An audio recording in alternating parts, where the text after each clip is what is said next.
আসসালামু আলাইকুম। মুমতাজ মম লাইফস্টাইল চ্যানেলে আপনাদের সবাইকে ওয়েলকাম করছি আমার নতুন একটি ভিডিও দেখার জন্য। কাছে এবং দূরে যে যেখান থেকে আমার ভিডিওটি দেখছেন আশা করি সবাই অনেক ভালো আছেন। আমিও আলহামদুলিল্লাহ অনেক ভালো আছি। চলে আসলাম আপনাদের মাঝে আবার একটি নতুন ভিডিও নিয়ে। আশা করি আমার আজকের ভিডিওটি আপনাদের কাছে অনেক ভালো লাগবে। ভালো লাগলে ভিডিওর শুরুতে অবশ্যই একটি লাইক করে দিবেন এবং চ্যানেলটিকে সাবস্ক্রাইব করে আমার পাশে থাকবেন। ঘুম থেকে উঠে আমি মুনথার বাবাকে নাস্তা বানিয়ে দিয়েছি। তো ওকে দুটো রুটি বানিয়ে দিয়েছি, বাকিগুলো আর বানাইনি। এরপরে চলে গেলাম ফ্রিজের কাছে কি রান্না করব। সব সময় আগে সব কিছু ভিজিয়ে রাখলে বরফটা গলে যায় তাড়াতাড়ি। এই জন্য শুরুতেই আমি যা রান্না করব সেটা আগে ফ্রিজ থেকে নামিয়ে নিই। তো আমার মেয়ে এখনও ঘুমাচ্ছে আর আমার বোনও ঘুমাইতেছিল, এই জন্য আমি আর রুটিগুলো বানাইনি। এরপরে চলে আসলাম ব্রাশ করতে, ব্যালকনিতে চলে আসলাম। তো এই তো কিছুক্ষণ দাঁড়িয়েছিলাম ব্যালকনিতে আর বসে বসে আর কি ব্রাশ করতেছিলাম। এরপরে দেখলাম একটু দুই একটা ফুল ফুটে আছে, তেমন বেশি না, একদম ফুল ফুটতে ফুটতে এখন আর কোনো ফুল ফুটে না। আর ফুটলেও এই যে একদম ছোট ছোট, খুবই ছোট ছোট ফুল ফুটে আর কি, তেমন বেশি বড় ফুল ফুটে না। তো এরপরে এই তো আমি আটা সিদ্ধ করে রেখেছিলাম, বাকিটুকু এখন আমি বানিয়ে নেব, রুটি বানিয়ে নেব। তো এই তো আমি সকালে একটু ভাজি করেছিলাম। তো এই তো মুনথার বাবা খেয়ে গেছে আর আমাদের জন্য একটু রেখে দিলাম। তো নাস্তা করে চলে আসলাম রান্না করতে। আজকে রান্না করব এই যে এগুলো বাইলা মাছ। তো এই বাইলা মাছগুলো কিন্তু অনেক বড় ছিল। আমার হাজব্যান্ড এই বাইলা মাছগুলো প্রায় সময় আনে। এই বাইলা মাছগুলো কিন্তু আমাদের অনেক বেশি খাওয়া হয়।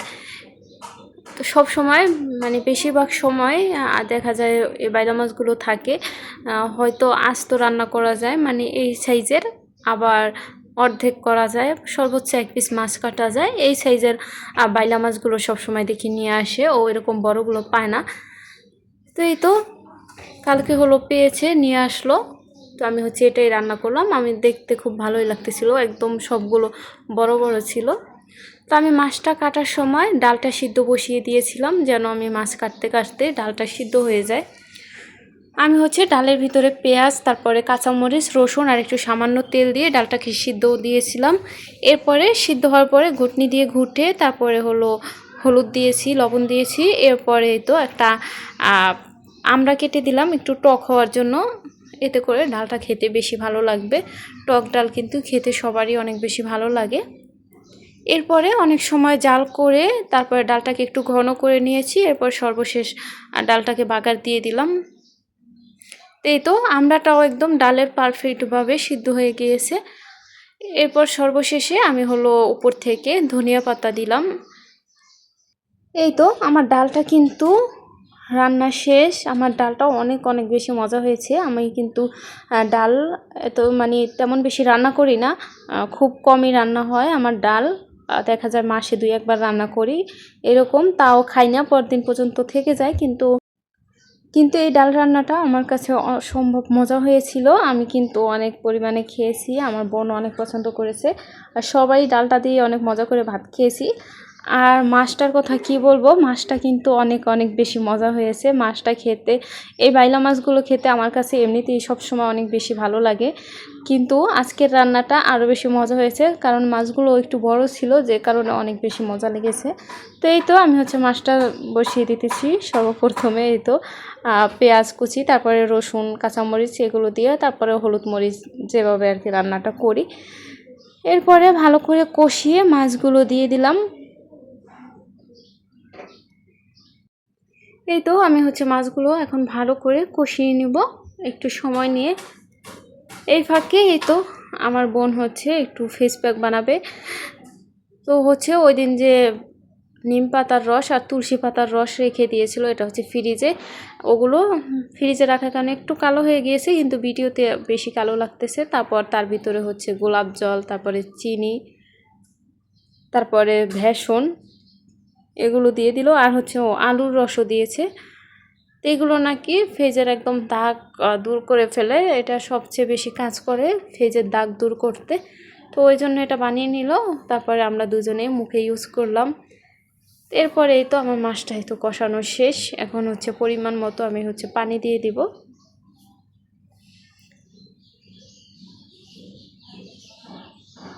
মাছের ভিতরে কিন্তু ডিমও হয়েছিল, আমি ডিমটাও দিয়ে দিয়েছি এর ভিতরে। এরপরে এই তো একটু সময় নিয়ে জাল করে শেষে ধনিয়া পাতা দিয়ে দিলাম।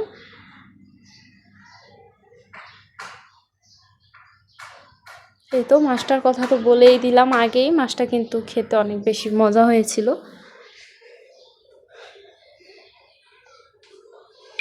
এই তো আমার গতকালকের এই সিম্পল রান্নাবান্না ছিল, মাছ ভুনা আর হলো ডাল রান্না, কিন্তু আর দুটো রান্নাই অনেক বেশি মজা হয়েছিল। এরপরে রান্না শেষ করে আমি হচ্ছে তো কিচেন ক্লিন করতেছি। প্রথমে হচ্ছে চুলাটাকে ভালো করে পরিষ্কার করে নিতেছি, কারণ আমি হচ্ছে ভাত বসাবো। আমি হচ্ছে সর্বশেষে ভাতটা বসিয়ে দিই। ভাতটা যদি আগে বসিয়ে ফেলি, এখন হচ্ছে আমি চুলাটা পরিষ্কার করতে পারতাম না, চুলাটা উপরে তুলে এই যে নিচটাও পরিষ্কার করতে পারতাম না, যে কারণে আগে হচ্ছে চুলাটাকে পরিষ্কার করে চুলার আশপাশটা পরিষ্কার করে তারপরে আমি হচ্ছে ভাতের চালটা ধুয়ে রেখেছি, এটা এখন বসিয়ে দিলাম। এরপরে চুলার অন্য আশপাশ, কিচেনের আশপাশগুলো আমি একটু ভালো করে মুছে নিতেছিলাম। তো এটা প্রত্যেকটা গৃহিণীরই এই একই কাজ, প্রত্যেকটা মানুষেরই এই কাজটা করতে হয়। রান্না শেষে কিচেন ক্লিনিং, এটা হচ্ছে সবচেয়ে বড় একটা কাজ আমার কাছে। আর এইদিকে আমার মেয়ে দেখেন কি করছে, আমি রান্না করতেছিলাম সে ফাঁকে এসে দেখি আমার বোন ডেকে বলতেছে আমার লিপস্টিকরে এরকম করে ফেলছে, একদম পুরো লিপস্টিকটা একদম শেষ, মানে একটুও বাকি নেই। ও সব সময় আমার এরকম অবস্থা করে, ও কোনো সময় আমার যাই সামনে পায় তাই দিয়ে এরকম শুরু করে, কাজল পাক, লিপস্টিক পাক।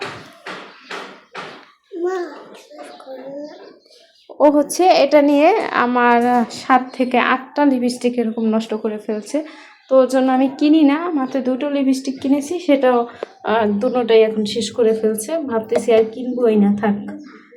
তো যেখানে লুকিয়ে রাখি ও সেটা খুঁজে বের করে, যখন আমাকে দিতে দেখে ও তাকিয়ে থাকে, আর আমারও মায়া লাগে, যখন চায় তখন দিয়ে দিই। তো এই আজকে আর কি এই অবস্থাটা করে ফেললো, তো আমার খুব খারাপ লেগেছে, মনটাই খারাপ হয়ে গেছে, একদম সব লিপস্টিকটা নষ্ট করে ফেলছে। তারপরে আমি হচ্ছে আমার রুমটাকে মুছে নিতেছিলাম, ভালো করে রুমটাকে মুছে। এরপরে তো এটা হচ্ছে সন্ধ্যার একটা ভিডিও, আমার মেয়ে দোকানে যাবে, ইদানিং প্রায় সময় শুধু দোকানে যাবে, বাহিরের খাবার খাবে এই চিন্তা ওর। আমি কিন্তু বাহিরের খাবার ওকে তেমন খাওয়াই না। তো এই তো কান্নাকাটি শুরু করে দিছে। তারপর আমার বোন নিয়ে গেল দোকানে, তো আমাকে টাটা দিয়ে দোকানে যাচ্ছিল। এই তো ললিপপ নিয়ে আসছে গিয়ে, আর হচ্ছে চিপস অনেক কিছু নিয়ে আসছে, এগুলো হচ্ছে ললিপপটাই ও প্রথমে খায় সব সময়, তো আমাকে ছিঁড়ে দিতে বললো। এরপরে আমিও বলেছি আমার জন্য চিপস আনবা, আমার পছন্দের এই চিপসটা আমার অনেক বেশি পছন্দের, এটা হচ্ছে ভাই ভাই চিপস, অনেক অনেক বেশি মজা, এটা এত পরিমাণে ঝাল, অনেক বেশি মজা, আমার কাছে সবচেয়ে বেশি পছন্দের চিপস এখন এটা। তো এই তো চিপসগুলো খেয়ে এরপরে চলে আসলাম পেঁপে কাটতে। আমি ভেবেছি পেঁপেটা মনে হয় বেশি পেকে যাইতেছে ভিতর থেকে, আসলে তা না, পেঁপেটা একদম কাঁচা ছিল, মানে উপরটা একটু পেকেছে কিন্তু নিচটা একদম শক্ত ছিল, মানে চিবিয়ে চিবিয়ে খেতে হয়েছে আমাদের। তো আমি তো দেখে অবাক হয়ে গেলাম, আমি ভাবতেছি এরকম হবে জানলে তো আমি কাটতাম না। এখন কি আর করার, কেটে ফেলছি, তারপরে অর্ধেকটা খেয়েছি আর অর্ধেকটা রেখে দিয়েছি, বাহিরে রেখে দিয়েছি যেন আরেকটু নরম হয়, আমরা হচ্ছে পরের দিন খাবো এই জন্য। এই তো উপরটা কিন্তু দেখা যাইতেছে লাল, কিন্তু নিচে একদম শক্ত ছিল, দেখতে পাচ্ছেন নিচটা কিন্তু একদম সাদা। তো এই তো কি আর করবো, এই তো আমরা হচ্ছে পেঁপেগুলো কেটে এখন সবাই খাইতেছি। তো আজকের ভিডিওটা এই পর্যন্তই, সবাই ভালো থাকবেন, আল্লাহ হাফেজ।